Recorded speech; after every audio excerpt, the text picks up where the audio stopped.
Hello guys, good morning and welcome back again to my channel. At narito po tayong muli sa aking mga alagang bougainvillea. Mag-iikot-ikot po muli ako dito.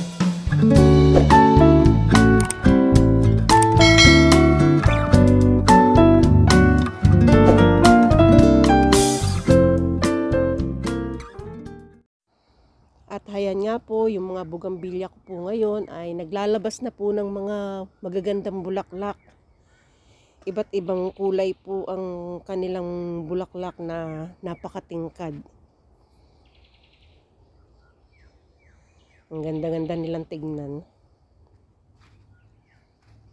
So guys, ito na po yung 21 jewels natin na bougainvillea na nagsanga-sanga na po. Ayan o, tingnan nyo. Ang dami na po niyang mga sanga-sanga. So, puputulan na po natin at magtatanim tayo ng bago. Yan, maganda po ito. Dito natin puputulan to. So, ganito na po naging itsura na ating 21 jewels. Ayan o. Kung dati, ang dami niya ng sanga-sanga. Ang haba na. Ito na siya ngayon. Binilog ko lang po. Ayan.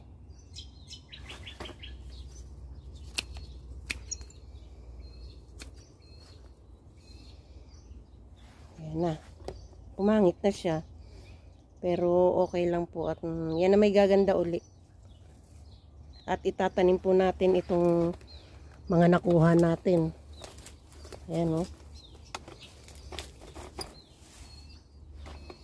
Ayan, dami.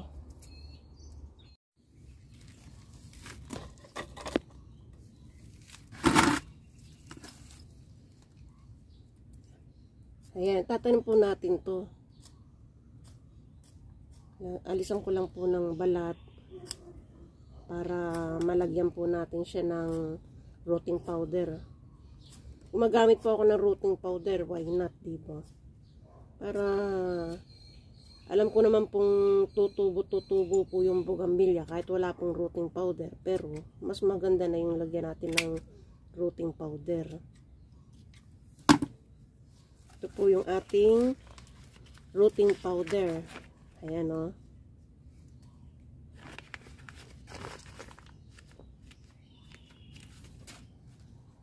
At ayan, tatanim po natin ito mamaya. Tatanggalan ko po yan ng mga bulaklak pa. So ito, tingnan nyo, napakarami niyang mga sanga-sanga o. Marami pong magsanga ang ang 21J. Bawat niya may nodes. Ayan.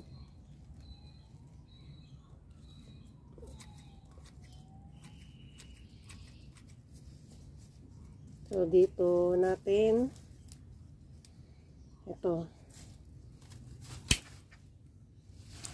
At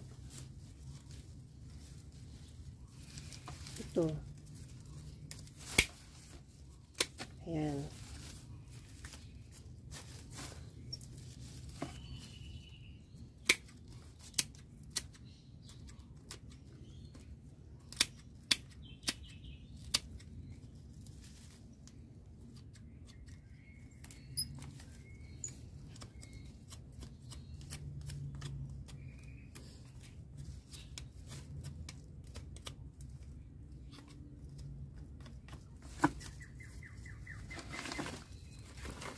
So, lahat po ng ating mga nakuhang sanga ay tatanim po natin yan. Lalagyan ko ng rooting powder.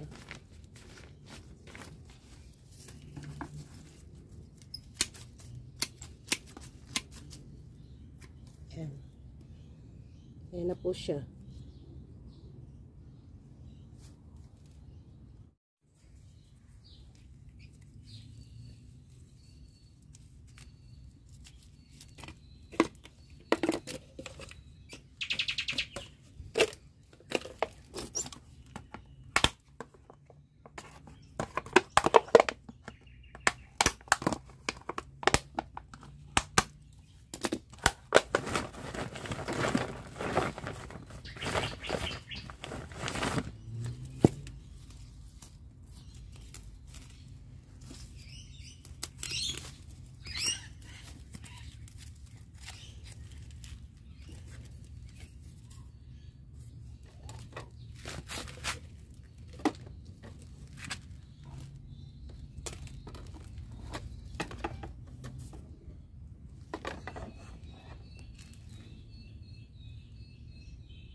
So, pagkatapos po natin itong itanim, biligan naman po natin.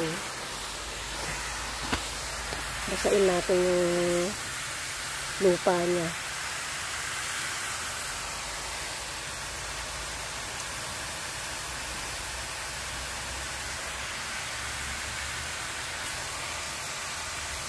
Ayan, ganyan lang po. Hindi ko nalalagyan ng plastic kasi matured naman po yung mga sanga niya.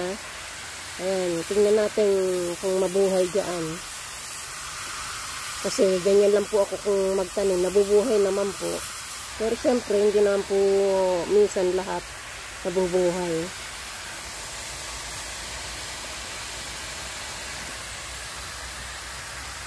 Hindi ko na rin po yan tinanggalan ng mga ano niya, mga dahon-dahon.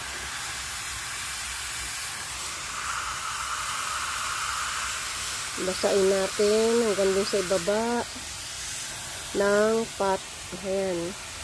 Yung mga pinagagamit ko lang po dyan, mga iniinuman namin ng bubble tea. Binibili namin bubble tea. Ayan, iniipon-ipon ko po para hindi masyadong aksayado sa pagbili-bili ng pot. At ayan, lalagay ko lang po yan dito. Ayan. At i-check lang po natin kung ano na nangyayari sa kanila. Ayan. Yan, ganyan lang po ako magtanim ng aking mga bugambilya. Yung matured na bugambilya po, yung mga sanga ay ganyan na. Pero yung pag ako ay nag-ICU, yung pong mga batang, yung mga mura po na tangkay ng bugambilya, yun ang gamit ko. So, ayan yung aking napaka-supportive na asawa. Busy po sa kanyang pinaggagawa. Nutusan ko po siya na ilipat yung aking mga lumalaking mga halaman. Kaya ayan. At para matapos na rin po yung hiling ko sa kanya, ay ginawa na po niya ngayon kasi bukas po ay may pasok na naman kami.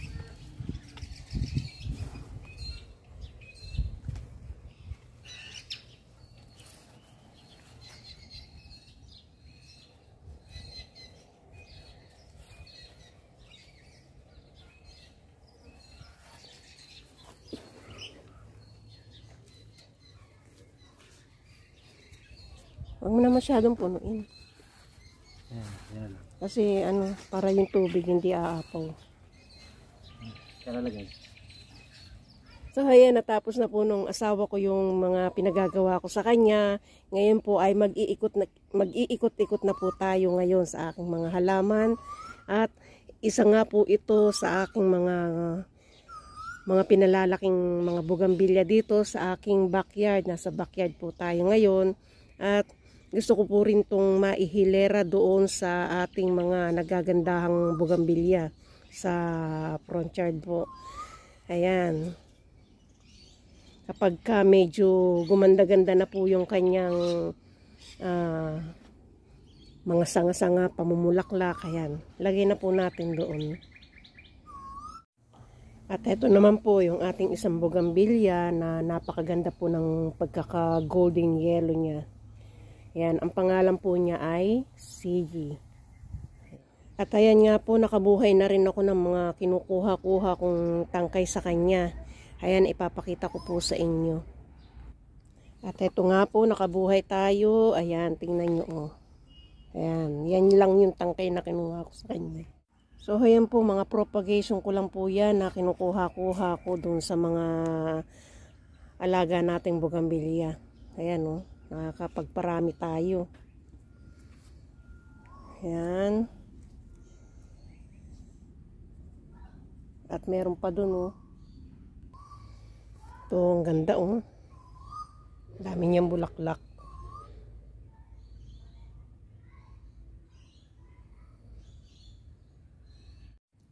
Ito naman po yung ating mga nahinging mga bugambilya. Ayan. Medyo matagal-tagal na rin po ito. Siguro may 2 buwan na po natin itong itinanim. Mula nung pagkakahingi natin doon sa ating hinian. Ayan. At ito pa po yung iba oh. Ang pangit lang po ng kanilang mga hinahingi namin kasi parang ano siya eh, oh. Hindi natin pwedeng gawing, hindi po natin pwedeng malagyan ng grap. Ayan. Titignan ko po kung saan tayo pwedeng mag-grap. Kasi pangit po yung kanyang ano. Parang ano na. Papatay na. Ayan, meron tayong andito eh. Yung medyo sari-sariwa dapat. Bago tayo maglagay ng grafting. At meron na rin po ako sinubok na ano dito. Na nag-grap na po ako. At ayan nga po, tignan nyo. Ayun. Meron pong buhay. Sana magdire-diretso. Ayan. Ito po yung iba't ibang kulay po ng bugambilya. Yung nilagay ko po ditong ano, mga tangkay. Ayan, sana mabuhay po yan. Ito po, oh, meron tayo. Yung mga nahingi po natin to na bugambilya. Na ngayon nga po, ayan, oh, naglalabas na po ng mga dahon. Ibig sabihin po ay nabuhay. Ayan. Oh. Kaya po ako naghingi nito. Ito po ay common lang na bugambilya. Kaya ko lang po hiningi ito para magawa natin ng paraan na makapag-grap po ng iba't ibang kulay ng bugambilya. Ayan. Ayan mga buhay po oh. Ayan oh, tignan nyo. 'Di ba? 2 buwan na 'to eh. So, ayan. At heto po ang inaantay ko kasi maganda po yung kanyang puno oh, tignan nyo. Ayan. Sana mabuhay ito para maanuhan po natin, magrapan po natin. Ang ganda-ganda siguro nito pagka tayo nakapag-grap dito ng iba't ibang kulay ng bugambilya. Ayan. Napakaganda po ng ating paligid kapag mabulaklak yung ating nakikita. Ayan o. Ganda. So yung ating panda bambino, instead po na siya ay pataas, pa-cascade po yung kanyang pagsasanga. Ayun o, katulad niya, nakaganyan po yung sanga niya, pababa. Imbis po na pataas yung kanyang mga sanga. Tulad po ng iba natin, katulad po nito, ayan o, para pataas po siya. Ayan. Ito naman si bambino, si panda, ayan o, pababa. Ayan, pero ang dami niya mamulaklak. Minsan punong-puno po yan ng bulaklak. Ang ganda. Tingnan nyo naman itong aking isang bugambilya na to na 2 buwan na siguro itong kanyang bulaklak. Ayan o. Hanggang ngayon bulaklak pa rin niya. Napakaganda. Punong-puno po ng bulaklak. Ang ganda o.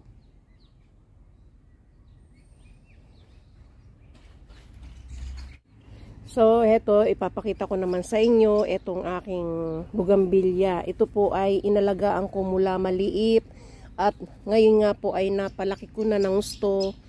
Pero ngayon ko lang po siya makikitaan ng napakaraming bulaklak. Po nasabing napakarami, nakikita ko po yung mga bulaklak niya, nagkumpulan na dyan. Oh, ang ganda. Oh, diba? Ang tagal ko pong inantay-antay na mamulaklak to.